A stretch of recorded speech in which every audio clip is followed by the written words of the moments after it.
Oke, baik. Jadi, izinkan kami memperkenalkan diri terlebih dahulu. Perkenalkan, nama saya Kurnia Fajar Indrianto, NPM 19031010119, dan partner saya, silahkan memperkenalkan diri. Baik, terima kasih. Perkenalkan saya Muhammad Hakam, PM 1110. Oke, baik. Kami dari grup A, 3 Paralel C. Pada kesempatan kali ini, kami akan menjelaskan tentang mikroskopi.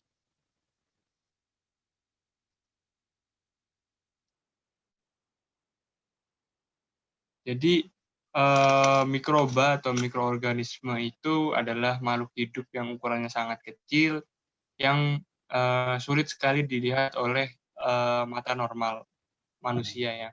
Jadi untuk bisa melihat mikroba itu kita perlu bantuan alat yang bernama mikroskop.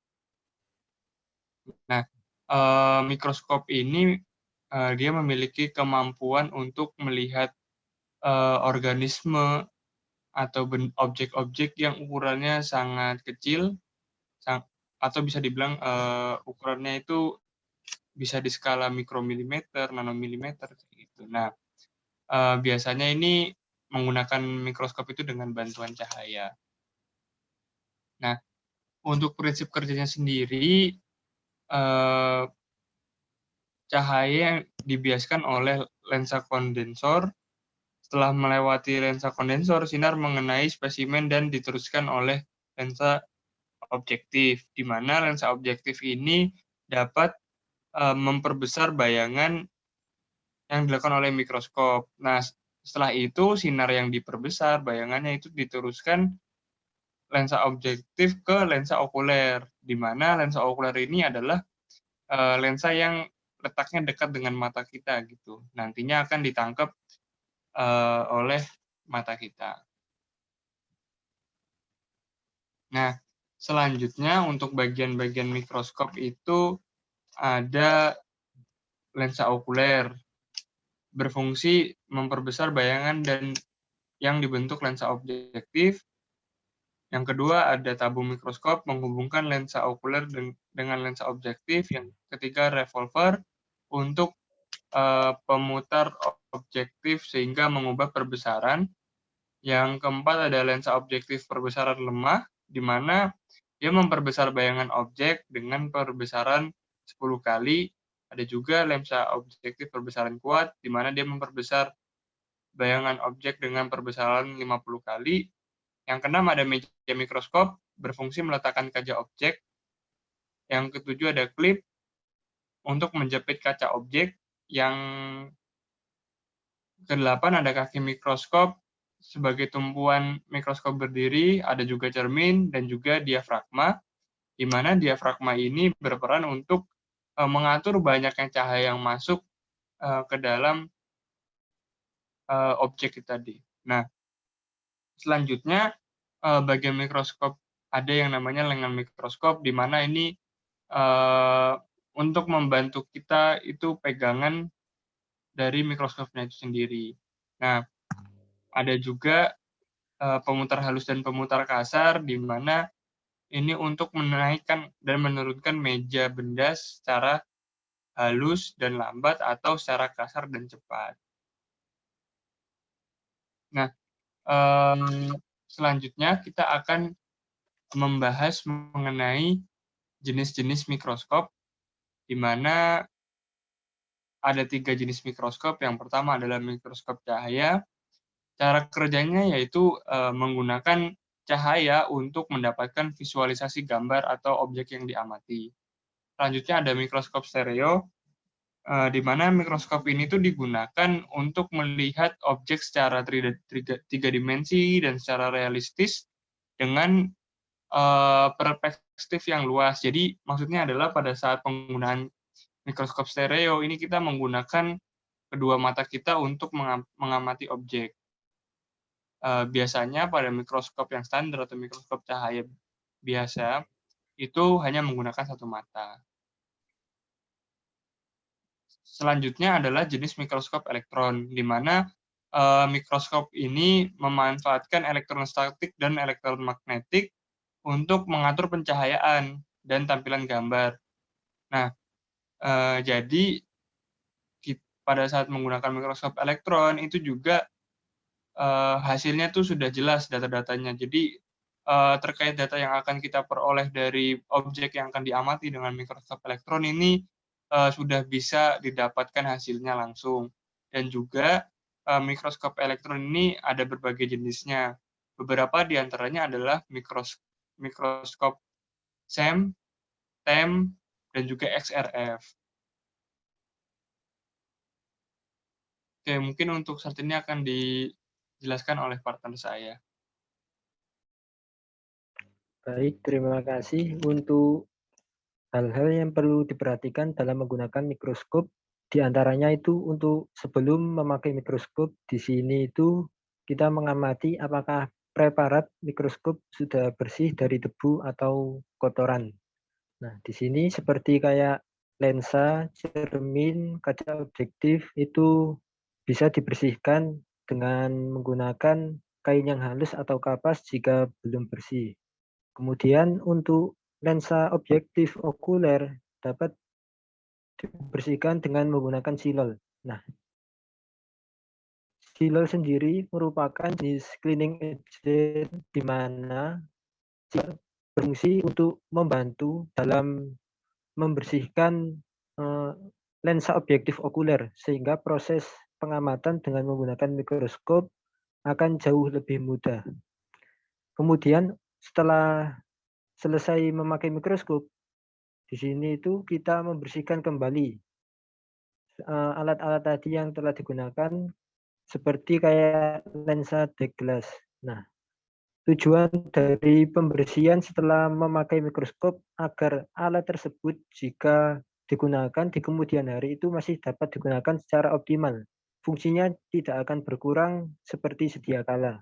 Dan penting untuk diingat bahwasanya menggunakan dan merawat alat-alat yang digunakan dalam percobaan mikroskop itu amatlah bermanfaat karena jika kita merawat dan menjaga atau menggunakannya dengan sebaik-baiknya, maka alat tersebut juga akan memberikan hasil percobaan yang optimal pula kepada kita.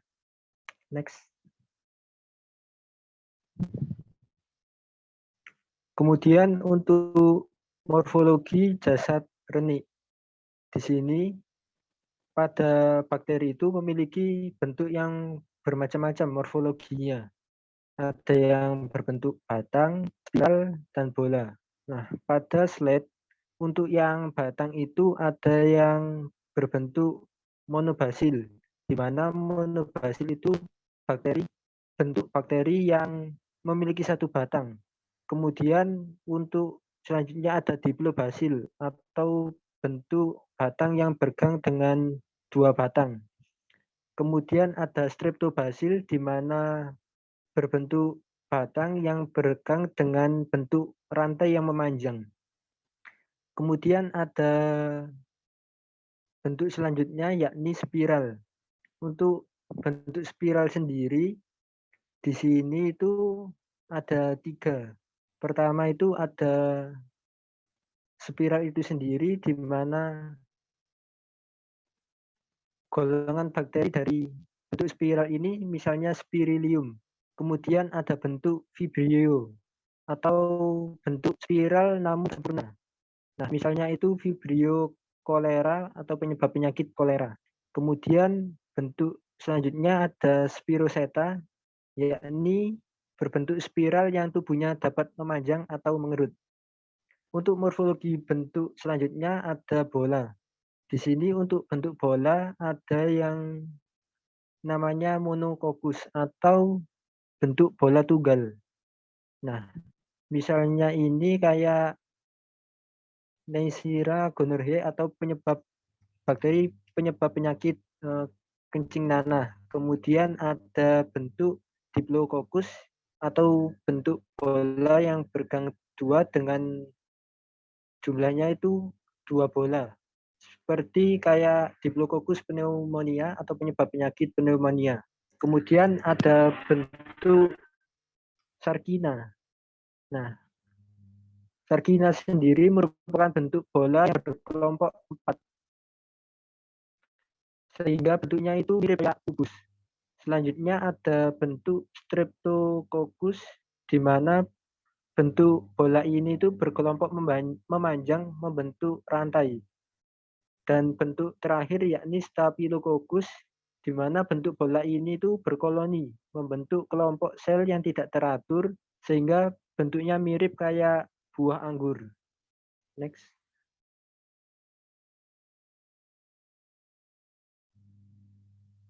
Nah, tadi kan telah dijelaskan bahwasanya mikroskop itu membantu kita dalam mengamati eh, benda atau makhluk hidup yang tak kasat mata.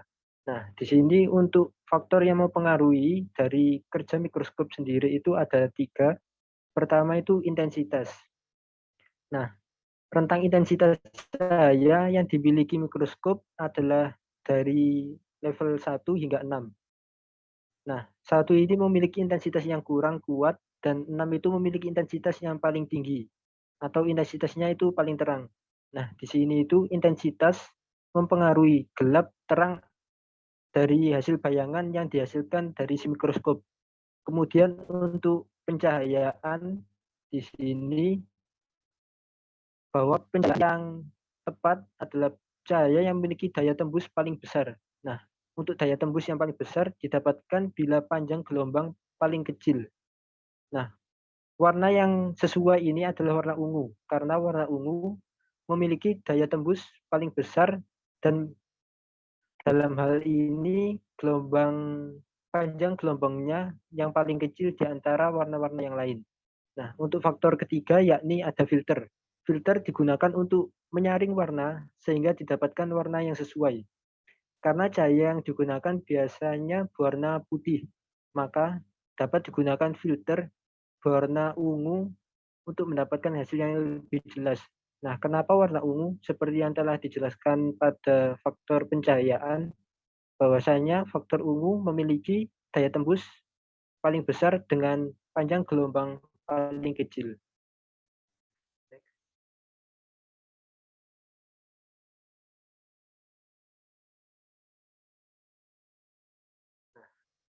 Setelah dijelaskan mengenai berbagai hal tentang mikroskop, di sini untuk penerapan mikroskop dalam dunia industri dapat digunakan untuk menentukan mutu atau suatu baku produk dengan cara pemeriksaan struktur mikro, logam, dan pemeriksaan permukaan patahan atau frakturografi. Nah, di sini itu gunanya untuk menentukan apakah produk tersebut terjadi kerusakan. Kemudian metode frakturografi sangat efektif dan tidak merusak dari si produk itu sendiri. Oleh karenanya, penerapan aplikasi mikroskop dalam industri amatlah penting karena berbagai manfaat yang dapat kita peroleh.